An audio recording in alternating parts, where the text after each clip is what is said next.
All right, guys, so we are making homemade biscuits. There are a few variations to this. You can always add cheddar on top, a few different things, but I'll just show you the base recipe today. Sometimes in the past, I'll do like a cheddar jalapeno biscuit. I've done bacon cheese biscuits. Plenty of different options here to do with your biscuits. You can just make them a little bit extra sweet, put some jam and honey on them. We're using these for biscuits and gravy, so we do want to make sure that we're not making them overly sweet because that would not go very well. If anything, we're doing them a little extra savory. Remember that with our biscuits, just like our scones, if you watched the scone video already, we're doing really cold butter. So I just pulled this butter out. I'm cutting it into cubes just like I did with my scone mixture. You will also do this for your pie crust. This is just the way of the flaky pastry dough. You got to do it. Hopefully I have shown you guys already, but if not, there's a really great video by Alton Brown, who's a Food Network star. He's really into the sciences of cooking and baking, which is why I grew up watching Alton Brown like it was cartoons with my dad. He owns Alton Brown's books. He's just a big Alton Brown fan because he goes by all the sciences of cooking and baking, so it really makes sense. And you know what you can add, what you need to subtract, how to kind of work with things to make them the way you like it, but make sure you're doing all the right things to make the recipe turn out. He has a really great video of the science of why cold butter makes things flaky, but we will talk about that a little later. I'm just going to real quick pop these into the freezer. I'll be right back with you.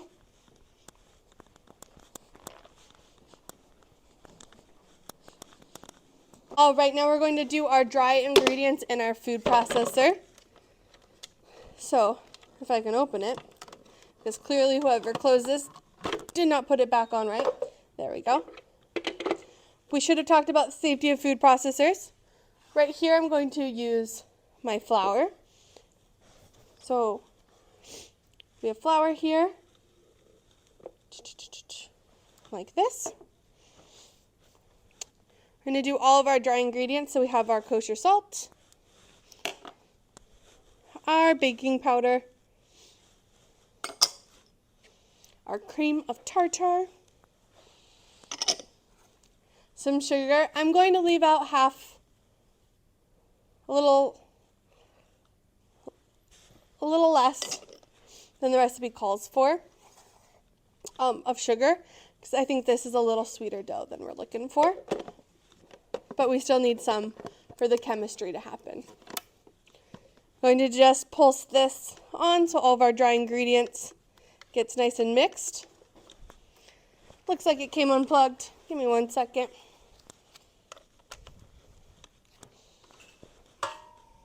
There we go. Turn it on and pulse it.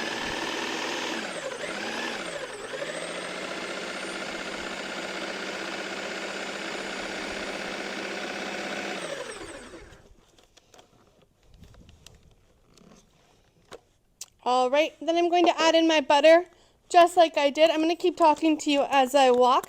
I just am grabbing it from the freezer here.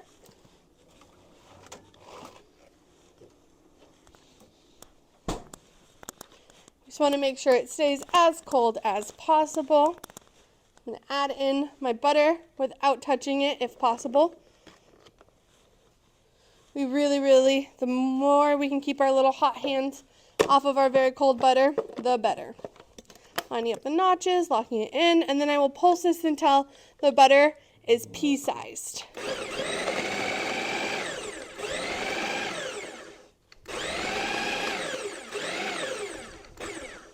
Check it from there. Really careful about the blades, just lightly looking. It is good to go. So now we are going to add our 1 egg in.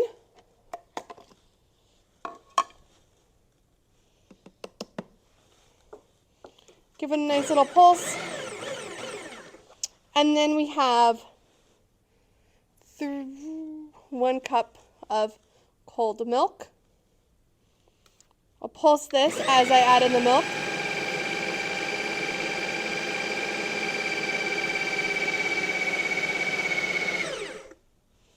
Let's see what that looks like. So this looks about like our scone mixture. Biscuits are a little bit more moist, hopefully. So we're going to finish up the rest of our milk. It's going to be a little bit of a stickier dough.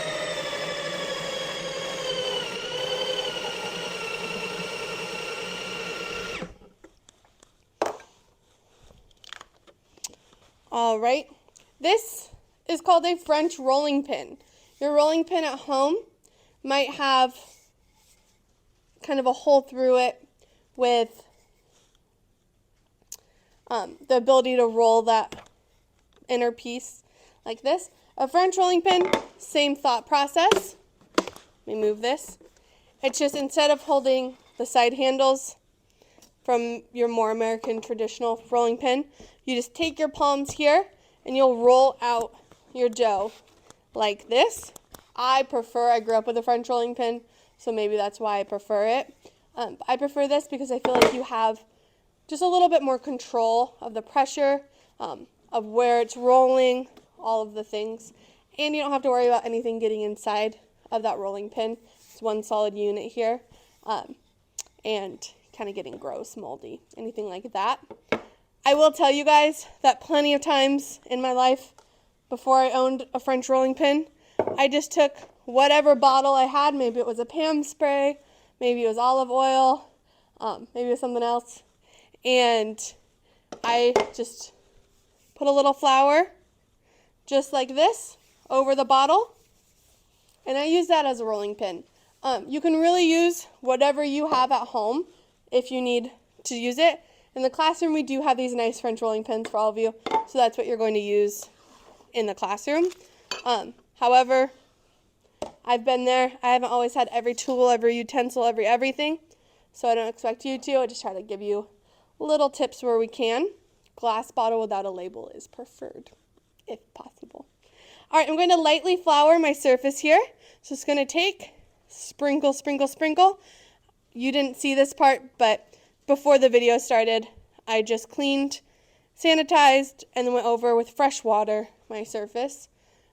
So it is nice and clean and ready to go. I'm also going to take some flour, sprinkle it on my French rolling pin, kind of rub it around. This keeps all of the dough from sticking to these materials. Definitely want to rub it around your hands because it's going to get nice and sticky. All right, unlock my food processor. Going to kind of fight out very gently the blade here. I say that with my strict voice because it is so sharp, you guys. These blades, if you just barely graze them with your finger, you are likely going to get cut. So I have my blade out here. I'm going to grab a food scraper to show you how to properly get this off without putting your hands into this blade. Give me just 1 second here. Just have a little rubber spatula here. It's going to take it and get all of my dough off of this blade. Maybe in my life at home, I've used my finger, but here at school, for safety purposes, we're going to use this rubber spatula. My food processor is a little older now, so the blades are a little bit dull, less likely to get cut on these, but these were bought for us last year, have just been used a couple of times by Miss Lovern's class, and actually I'd borrowed them last year to take to Bethel and use in my nutrition and fitness class because we made some homemade goldfish crackers there. So I've only been used a couple times. Set this to the side where I know it's not going to roll off and hurt anybody. I'll scrub this later with my bristle brush. I will not put my hand in there with a rag. Just going to take. Biscuit dough is pretty sticky, so you might have to reflour your surface and your materials a couple of times here to get it all going. Gonna get the rest out. Whew, I always forget how sticky biscuit dough is until I'm elbows deep back into it. All right, just like this. And as you can see, I'm not lying, it's already stuck to my fingers here. Try to get it all out. I hate wasting food. It's just the way I was raised. So just trying to get it all out here. All right. I'm going to reflour my hands at this point because they're already pretty sticky. That flour will help keep it off. You can either put your flour in a little side dish like this, or another thing I've done in the past when I didn't have little side dishes. So just put a little pile here like that, and you can just pull from it as you go. The one thing you don't want to do is pull from the bin as you go, because you're going to get little food scraps into your big bin of flour and contaminate it. That's how you get mold and bacteria and things. So I'm going to take my dough and kind of roll it out here. If you're finding that your dough is a little too sticky like this, a nice little trick is to take some plastic dough or some plastic wrap, place it over the dough, and just squish it out like that. You want it to be about 1 inch thick. Your biscuit will rise. However, it won't rise so much. So we want it about 1 inch thick. You can buy the fancy biscuit cutters, or you can do what I've always done. Grab a mason jar, grab a little container. This one's a little bit big, so I'm going to go grab my smaller jar. Give me just one second here.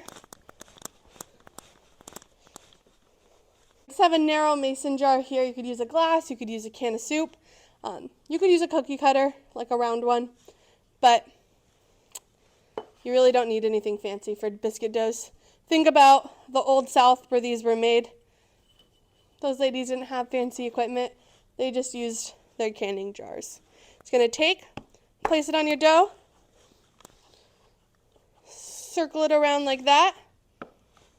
Now you have a nice little round biscuit.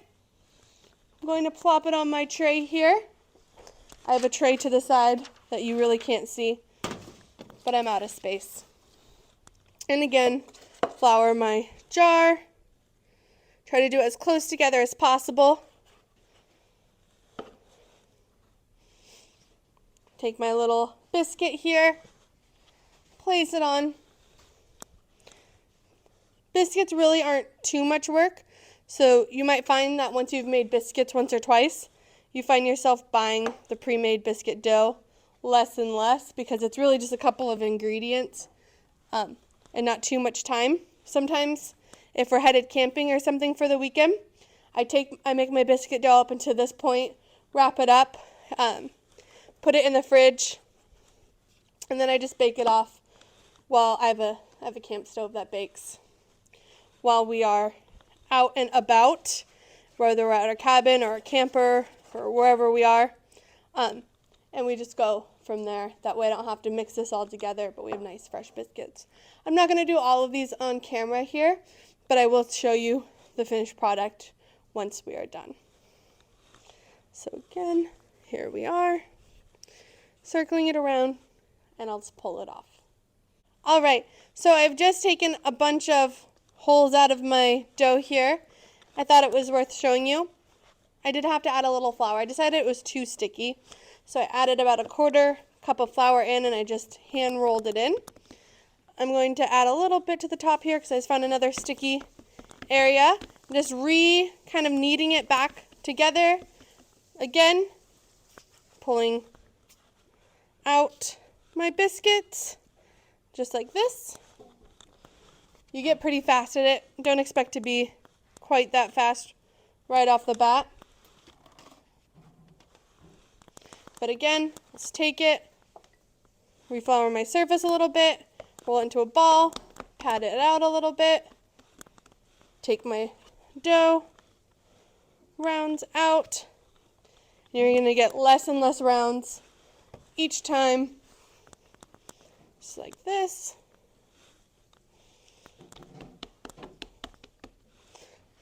I've made a couple biscuits in my life, so I can go pretty quickly, like this.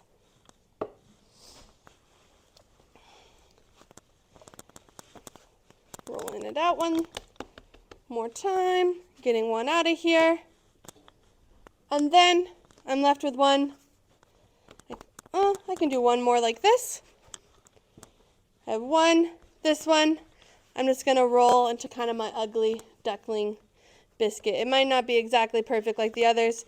I can try to kind of shape it that way, but it still tastes good. Alright guys, so it's been about 5 minutes. Just left it off the heat, the sausage gravy. And I promised, it's if anything, too thick, right? It's like glue. But it's that nice, thick gravy consistency. If you do, like sometimes I'll make this ahead of time for camping, and you find that you're heating this back up later on, and it really is just too thick, you're not getting like a good gravy texture, you just add a little bit of milk to thin it back out, just like a 1/4 cup at a time. Whisk it in there, stir it in there, whatever it is, until you get the consistency that you would like. For me, I like a nice thick gravy, so this is about perfect. Might thin it out a teeny tiny bit. Our biscuits were pulled out of the oven. They end up looking just like this. Pretty perfect. I would just split it open here, scoop some gravy on there, and call it a night. All right, guys, have a really good day.